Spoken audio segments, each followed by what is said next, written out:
Hey Bowtie Nation, Joseph Hogue here, and like a lot of people, I've always planned on waiting until 70 to start taking Social Security, getting that sweet extra bump in payments, but this weekend I started on cholesterol medication at 47 years old, and I'm wondering, wouldn't that be a kick in the ass to pay in all those years and never get anything back? The average American will pay in $367,000 into Social Security through their working years, almost $400,000. That doesn't even include what your employer pays in.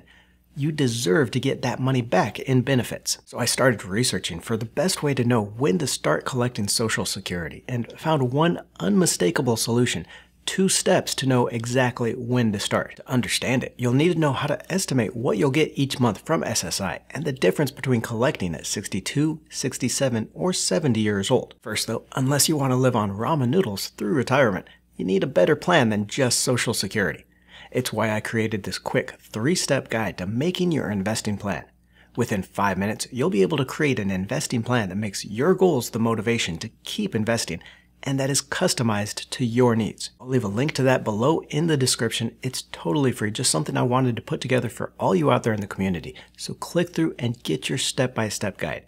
I've seen too many investors miss out on the opportunity to make their money work for them, and it's because they didn't have a plan that fit their needs. So look for that link and get your free customized plan. Full retirement age, or FRA, the age when you can collect your full Social Security benefits, which I'm going to show you how to find next, is 67 years old for pretty much anyone not collecting already. Back in 1983, they raised the age for anyone born after 1960 to 67 years old, which anyone born before that is now 64 years old, so probably pretty close to collecting. With my Gen X brothers and sisters getting pretty close, it looks like we should be able to collect full benefits at 67, but that hole in Social Security getting deeper and deeper, you millennials, well, we're going to talk about that later as well. So then once you reach 67 years old, you have the right to start getting back some of that $400,000 you paid in. But because Social Security is broke and getting broker, they want to trick people into waiting to collect to keep that system solvent a little longer. Each year you wait after 67, your monthly check grows by 8% for a maximum increase of 32% if you wait until 70 to start collecting. You don't receive anything for those 4 years, but after that, you're going to get more money every month for the rest of your life. You can also start collecting early, but again, the government doesn't want that, so they're going to take some of that money back. For every year you collect before 67, you give up some of your check, up to 25% less if you start collecting at 62 years old. So the question has always been, is it better to wait and make more money each month, or to retire early and enjoy it?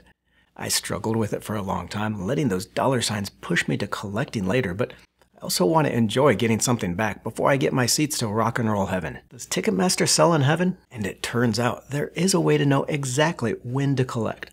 We first have to estimate what you'll get at all 3 ages, whether to start collecting at 62, 67, or 70 years old. I'll take you through an example and show you how to find your number here on the Social Security Estimator tool, which you can find through search or going to ssa.gov/OACT and then to this quick calculator. Now you can log into your Social Security account and get an exact number, but the calculator here is super quick and easy.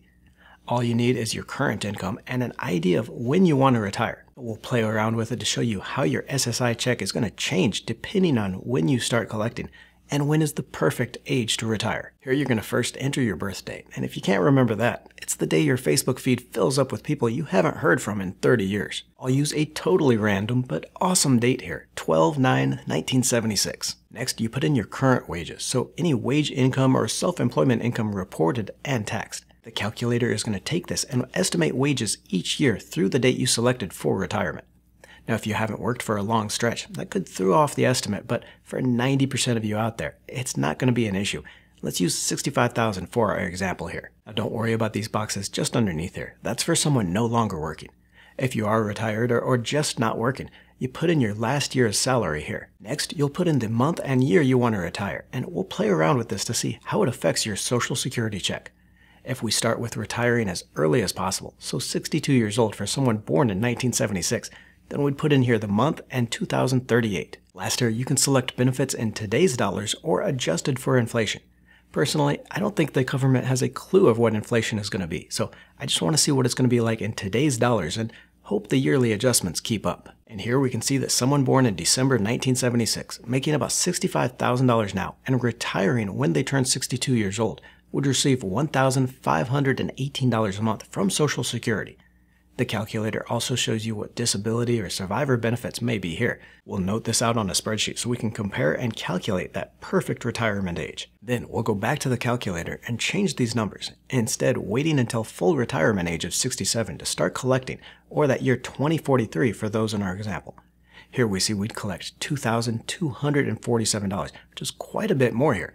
More than $700 a month extra you'd collect just for waiting those 5 years. And finally, if instead you waited until 70 years old, the maximum age you can extend to, our example with a $65,000 salary would be collecting $2,843, which is almost another $600 a month for waiting those extra 3 years. So you can see the government makes it very tempting to wait. You give up that $1,518 a month for 5 years to wait and collect $2,200 instead. But then if you wait another 3 years, giving up that $2,200 a month, you collect even more starting at 70 years old. And understand, it's not a 62, 67, or 70 decision only. You can retire and start collecting Social Security at any age after 62. Going back through the calculator, putting in each year, you can see how much you'd collect if you retired at 64 or 68 years as well. So then knowing how much Social Security you're going to collect depending on when you start is going to tell us your perfect age. But one important question also is whether you still want to work while collecting SSI. That's because Social Security reduces the money you collect if you're still getting paid. From age 62 through 66, for every $2 you earn in wages above $22,000, SSI reduces your monthly benefit by $1. For example, let's say you start collecting Social Security at 62, and you're receiving that $1,518 a month, but also still working part-time and making $36,000 a year. That $36,000 minus the wage limit of $22,320 would be $13,680. Then divided by 2, that $1 off for every $2 earned. So your Social Security benefits would be reduced by $6,840 that year, or about $570 a month. Now that income limit changes the year you reach 67, and there's no income limit afterwards, but it's an important consideration from 62 through 66. Before I show you how to find that perfect age to retire, there's no getting around the elephant in the room. Because of how Social Security is run, with people living longer and fewer working, the system is now paying out more than it collects. In fact, through the early 2030s, SSI will pay out nearly $3 trillion more than it collects and become bankrupt unless changes are made. And there are 3 ways this can happen. None of them are popular, but one or all are going to be necessary if anyone after 2034 is going to get any benefits at all. Option 1 is they could increase the amount that comes out of your check. Right now, the government takes 12.4% of your pay, half from you and half from your employer, to put into that Social Security fund. When SSI first started in 1937, that number was just 2%, with the last increase to 12.4% in 1990, so this is something the government has done before to prop up the system. Another option is to increase that age at which you get those full benefits from 67 to maybe 69 or 70. As we saw with our benefits example, this would lower your Social Security check by hundreds of dollars, and it's also something that's been done in the past.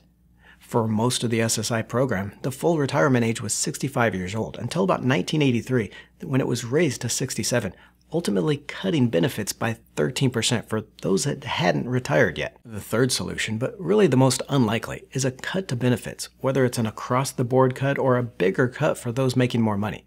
It's basically the same as raising the full retirement age, but increasing the age is just less obvious, so that's more likely than cutting benefits outright. Of course, the best way to prepare is just to say screw the government and invest enough in your own retirement accounts or other accounts that you won't depend on SSI. I know it's a lot easier said than done, but I'm going to link to some videos in the description to get you started. One way I plan on beating Social Security is in investing in monthly dividend stocks, getting that monthly cash flow without having to rely on the government. So check out this video next, the one monthly dividend stock every investor should be buying. Now, finding your perfect retirement age is a matter of finding how long you'd have to live to make it worth waiting. Notice if I start collecting benefits at 62, then in our example, I'd get that $1,518 a month for the rest of my life. Now, if I wait until 67 to start collecting, I'll get that higher $2,247 a month, but I'm going to have to miss out on all those 5 years when I waited to collect. That means I will miss out on $91,080 in total benefits if I wait those 5 years. That's that $1,518 a month times 12 months, and then for that 5 years. Then we have to ask ourselves, how long does it take to make up that money by collecting the higher Social Security checks for waiting? For waiting that 5 years, we would receive an extra $729 a month. That's the difference between the $2,247 a month you'd get for waiting at 67 to start versus that $1,518 you would have collected at 62. So we can take that $91,080 you missed by waiting for the 5 years and then divide it by the increased amount, the extra $729 a month you collect for waiting. That gives us 125 months to make up the difference, or nearly 10.5 years. Add that to the age you waited until, 67 years old, and you would have to live to 77 years old to make it worth it. If you live past 77 years old and waited till 67 to start collecting Social Security, it will have been worth it because you'll end up collecting more than if you had started at 62. And it turns out this estimate for how long you have to live to make waiting worth it doesn't change for the different levels of income or benefits. Since the amount you collect starting at each age is based on a specific formula, these same ages apply to any income. So here I've done the math for you for every age combination. Now this shows for each age how long you have to live to make it worth it to wait. For example, we see here in our example, waiting until 67 to start receiving Social Security instead of 62, you would need to live until 77 years old to make it worth it. Instead, let's say you're 67 now and you want to know how old you need to live to make another year or two worth it. Start at 67 across the top and follow that column down to that year. Wait until 68 to start instead, and you'll get that extra monthly boost, but you'll have to live until 79 years old to make up the money you would have received. Wait until 70, and you'll have to live until 81 years old to make up for the 3 years missed on SSI checks. Of course, the question is, will you make it? Everyone wants to think they're going to live to a ripe old age, but let's be brutally, tragically honest. Nobody gets out of here alive, and some sooner than others. I could make you look at the actuarial life tables now to see how long your average person would live at your age, but we've already done enough math nerding for one video. The 62-year-old male is estimated to live about another 19 years, or until 81 years old, but you have to adjust that with your own family medical history. Now, I, for one, the numbers here, been a wake-up call for me, and I'll probably start collecting as soon as possible at 62. Get your customized investing plan free with the link in the description, and know your plan is right for you. Or click on the video to the right for the one monthly dividend stock all investors need. Don't forget to join the Let's Talk Money community by tapping that subscribe button and clicking the bell notification.